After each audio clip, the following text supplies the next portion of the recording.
Left, right, left, right. Okay. Yeah. Stop that. What? Why are you mocking me? I'm not mocking you. I'm just testing. Sure. If I'm mocking you, I'd be go left, right, left, right. Okay. That's mocking you. Alright, well, I hope you enjoy the rest of the series by yourself. Okay, bye. Okay. Hello, interwebs, and welcome back to Let's Play Phoenix Wright Trials and Tribulations. My name is SkiniMini. And I'm by myself today because Pharaoh is salty and a punk. So, last episode, we got all the clues, and turns out that El Tigre owes some money to the mob, and that kind of sucks. So, we're starting to put the pieces together, so now it is time to finally bring this case to a close by hitting up that last trial. So let's go ahead and do this. So we're saving, and we're on our way to the trial. Here we go! District Court, Defendant Lobby number 1. Good morning, Mr. Wright.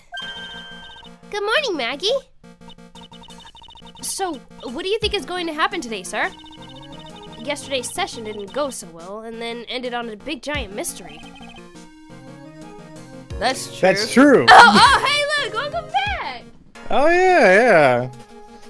Yeah, how are you doing? Oh, I'm doing great. How are you doing?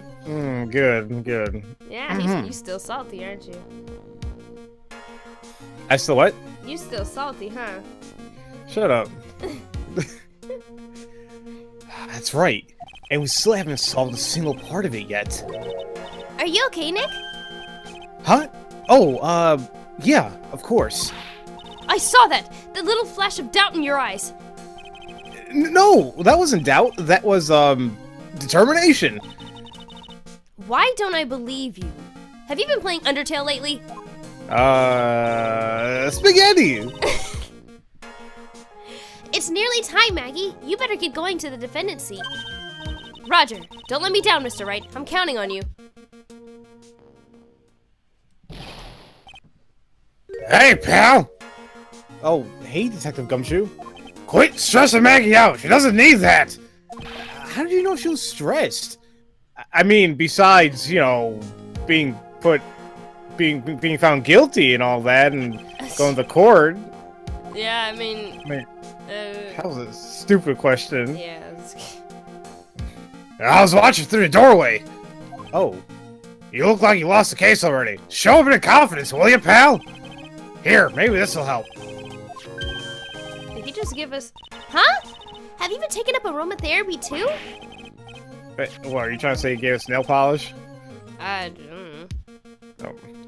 Not in a million years, pal. Don't tell me that you don't remember this thing. Well, come to think of it, that doesn't look like one of those aromatherapy bottles. This is a small bottle that turned up in the Tribulations kitchen a couple days ago. Huh.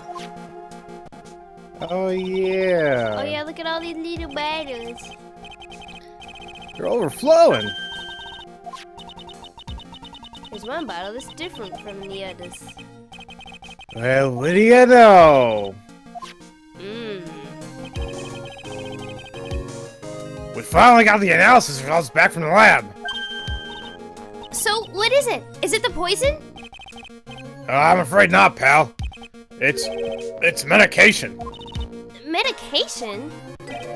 Yeah, for ears. Topical use only, apparently. For ears? You mean... Yep, it's the medication Glenn Elg was using for his ruptured eardrum. What was Glenn Elg's ear medicine doing in the kitchen? Odd. Yeah, why would it be in the kitchen? That's weird. What about the unidentified fingerprints? Anything on that? Someone screwed up, so they only have time to analyze the contents of the bottle. Another hour, they might have gotten something on the prints, but, that's gonna weaken its impact as a piece of evidence. Okay, pal, this is it. Make sure your defense is impregnable today, got it? Wait, so we can't get it pregnant? You know, I was thinking in the back of my head, you didn't have to say it. Oh, God.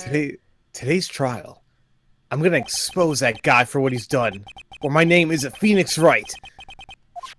Ace Attorney. Provided by Capcom. Yeah. really couldn't think of anything else to say. Ow. Oh. Court is now in session for the trial of Maggie Bird. The defense is ready, Your Honor. Ready and waiting as always, Your Honor. Very good. Then we'll get underway at once. Yesterday, we heard the testimony of Mr. Victor Kudo. He claims to have witnessed the defendant putting a powder in the victim's coffee. However, the witness's testimony was plagued with a number of problems. The mark on the rim of the cup shows that the victim drank from it with his right hand. But according to the old man's testimony, he picked it up with his left hand. Oh, thank you, Mr. Kudo. Furthermore, according to the witness's account, the victim was listening to the radio with an earpiece in his left ear. Yet the victim's left eardrum was ruptured, which made him effectively deaf in that ear. It's amazing how many contradictions a single case can have, huh, Nick?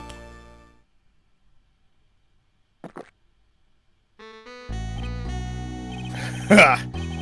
Allow me to enlighten you, Your Honor. The world, you see, it keeps turning, and we must turn with it. We've lost me already, Mr. Kudo. Don't let the mysteries of yesterday mystify you today. Only losers think like that. You gotta change with the times.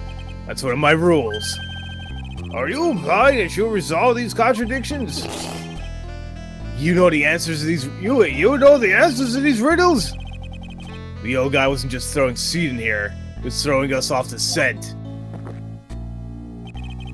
And today I'll prove it. Okay, whatever. Very well. Let the first witness take the stand. All right, who's it going? Oh, dang it! You thought you were done. I did. You ain't done.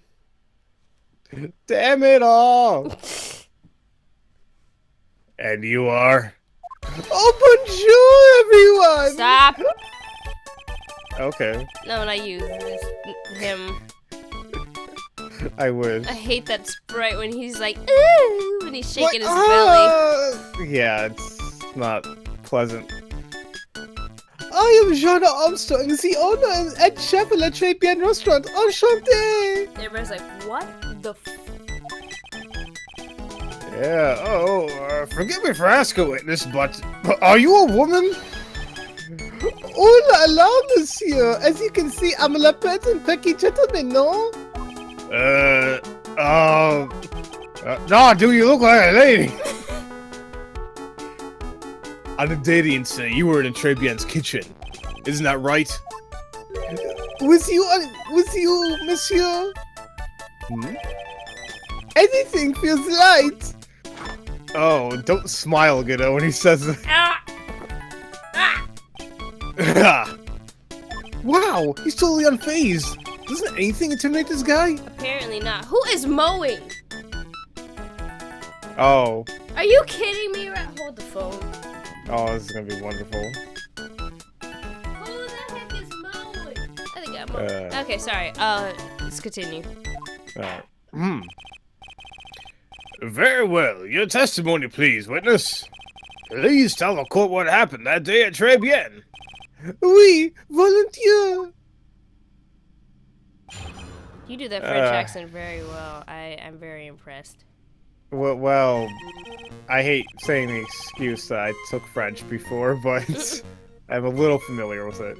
But I really can't speak it too much now. But yeah,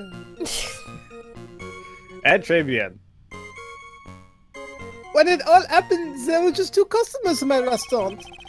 I remember I was experimenting with some new art decor that day.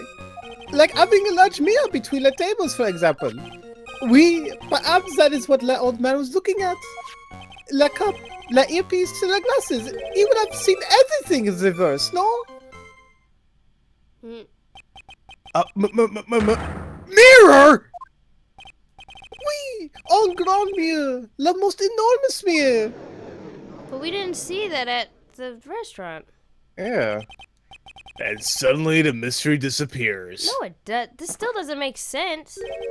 Like I said, the world keeps turning, so roll with it. That would explain the coffee cup and the earpiece conundrum.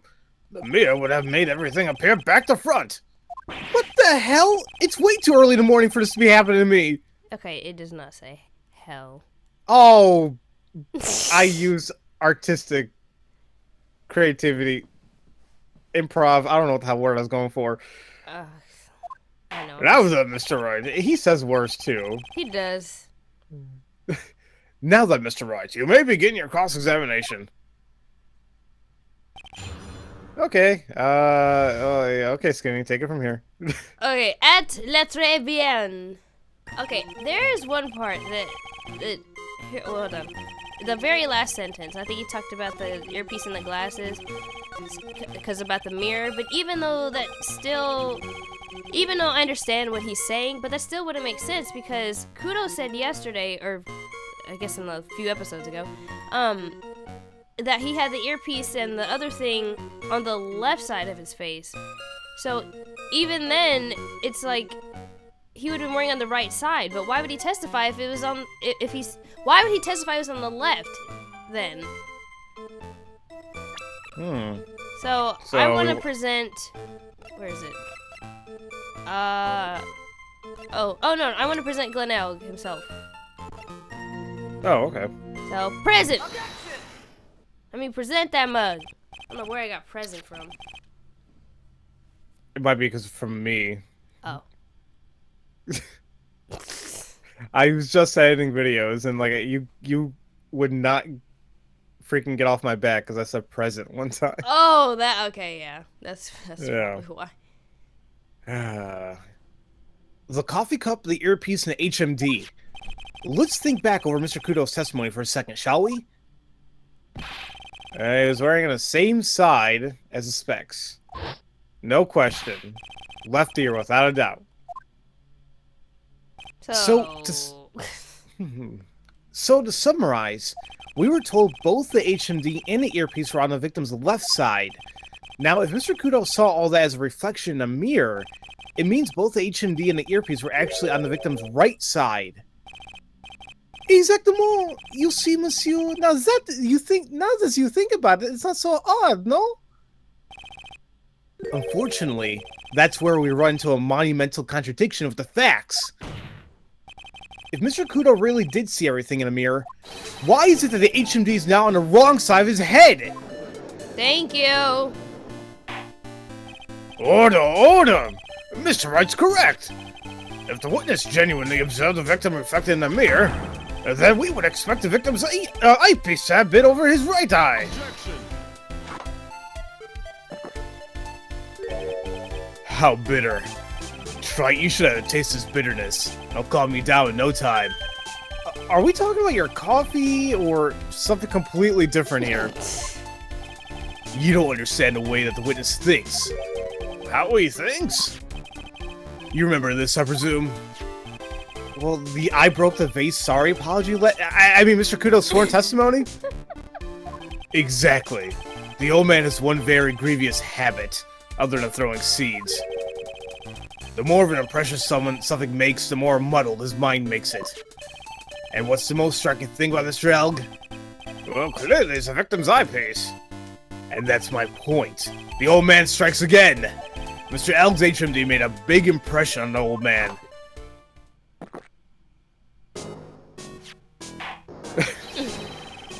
I saw the earpiece and those newfangled spectacles he was wearing. Oh yes, they were both on his left ear. Do you hear? His left ear! Ha! Well, trite. That's the worst but best impression of Kudo ever. Wow, I really thought he was old seedy for a minute there. Kudo's good. Enough! Oh. I must agree that yesterday's witness was irresponsibly rash in most of his testimony. Bad luck, Nick. Looks like the boil of a contradiction you found is just a rash. Maya. What? You can do better. Sorry, it was the only thing I got. A mirror can't be beaten by a handful of seeds, nor can it lie. So, what exactly was the old man looking at? Fill us in, Mr. Armstrong. Go on, tell the court. We're all ears. Oui, I can explain. Please, if you will look at La Plante de la Restaurant. Let's hear about the mirror. Oh, the mirror. Hello? Is everyone sitting comfortably? The mirror, it was in the middle of the restaurant, dividing the two halves. There's only one seat from which you could have seen an image of the victim. That was the seat at the table next to the victims. That was where the old man was sitting. After the terrible incident occurred, I moved the mirror so it was not in the way. But naturally, I did not touch anything else. I see no problems with the explanation. The table next to the victims, Mr. Kudo could have seen the victim in the mirror. What a naughty little coquette I am, confusing all the men like this. Don't worry about it. We can keep up, except for the guy breaking out in a cold sweat over there again. Oh, I hate that guy. You say you didn't touch anything else apart from the mirror. Are you quite sure about that? Volunteer, of course! Very well. Mr. Wright, your cross-examination, if you please. The mirror. Mirror. Okay, something stuck out to me. He said, And what was that? that was the seat, the table. It's so weird trying to read it in English. I mean, it still is English, but the accent is kind of difficult. That was the seat where the table was next to the victim. That was where the old man was sitting.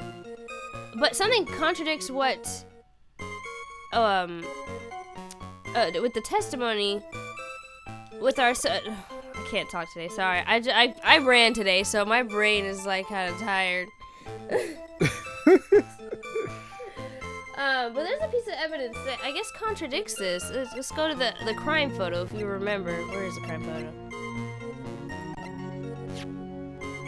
Okay, check this out. I'm trying to find the crime photo. Oh, it's on the second page, I think. Oh, I got it. Okay, yeah, I want to present this photo on here, and let's just check out why. This piece of evidence contradicts with testimony we have heard, Your Honor. The crime photo? Yes. Yes. This photo clearly shows something that theoretically should not exist. What on earth do you mean by that, Mr. Wright? Should not exist. Sounds like you're describing yourself, Trite. Okay. Well, you know what? You know what? Never mind. Don't. Just save it for Spirit of Justice. Yeah. Now then, if the defense would please clarify its statement. What is this something that should not exist in this photo? And it's this little bitty face right here. Remember? Because he said he knocked it over. Remember?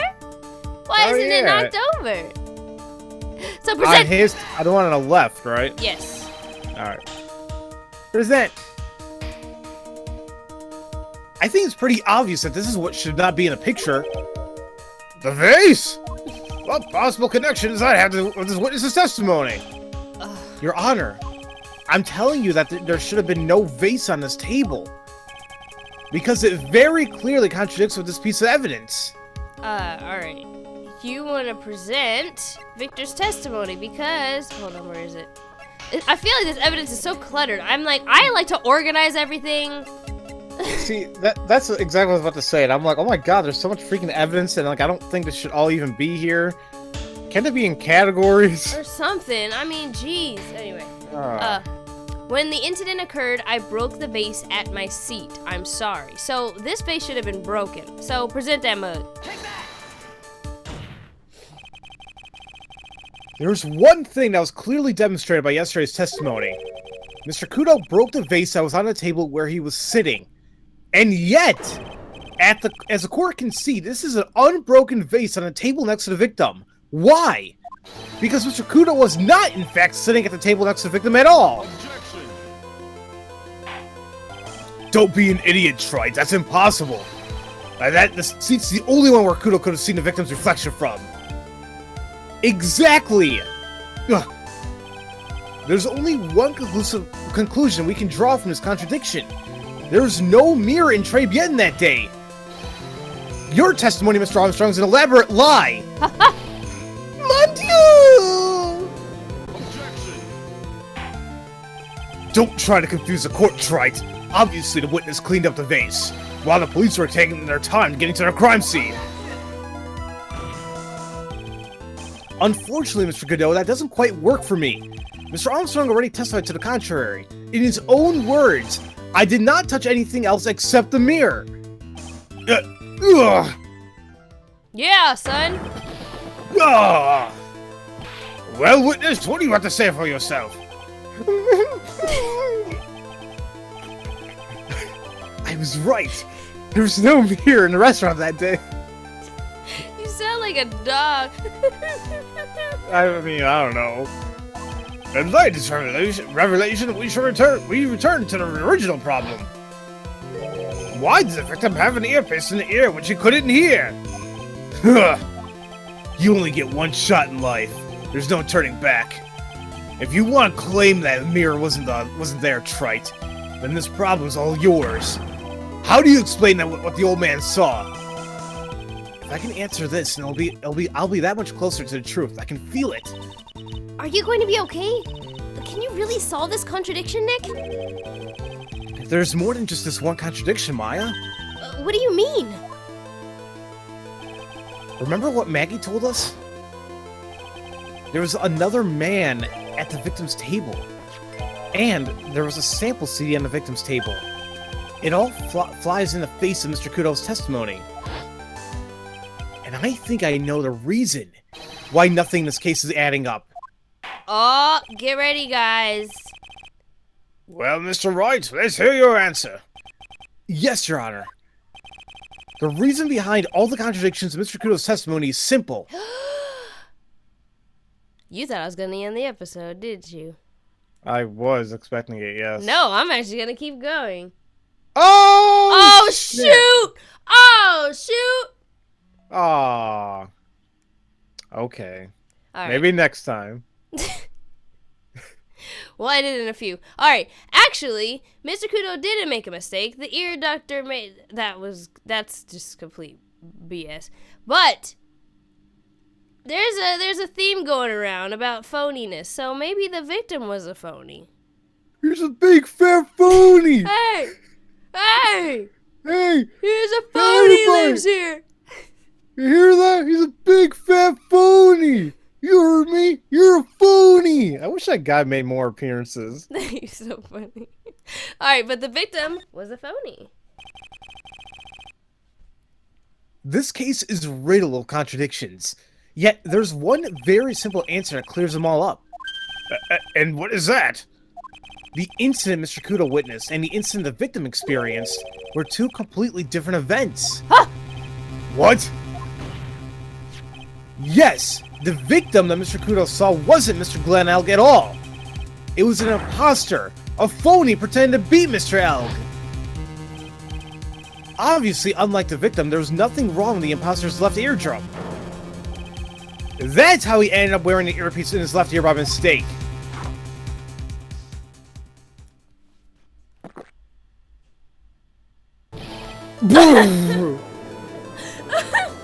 I just like the fact that he looks all cool and then it's like he thinks about it like, oh. Oh, he's right. Order in the court. Settle down, I'll clear the courtroom. Oh. Quiet, Gramps. Why don't you clear out of here, huh? What did you say?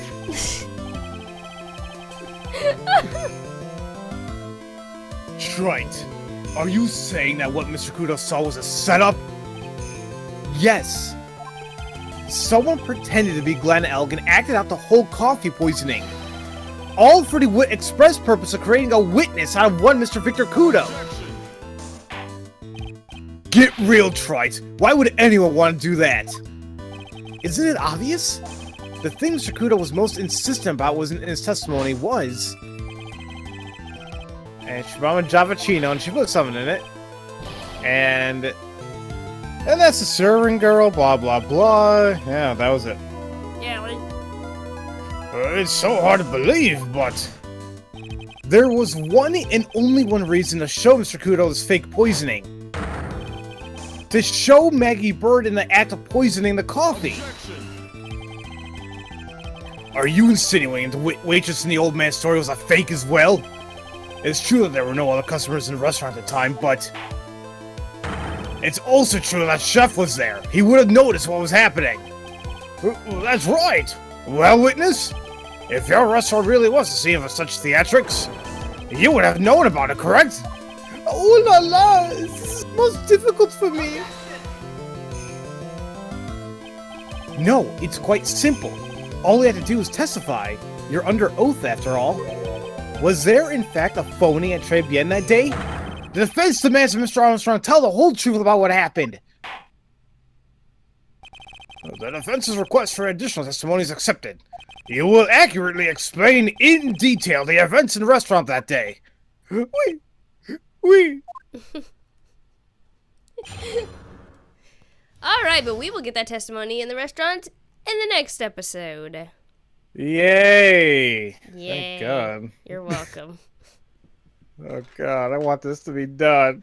Almost. Alright guys, thank you so very much for watching, and I hope you're enjoying this series as much as we are. Except this case kind of sucks. But if no one has told you that they love you today, I do. Bye!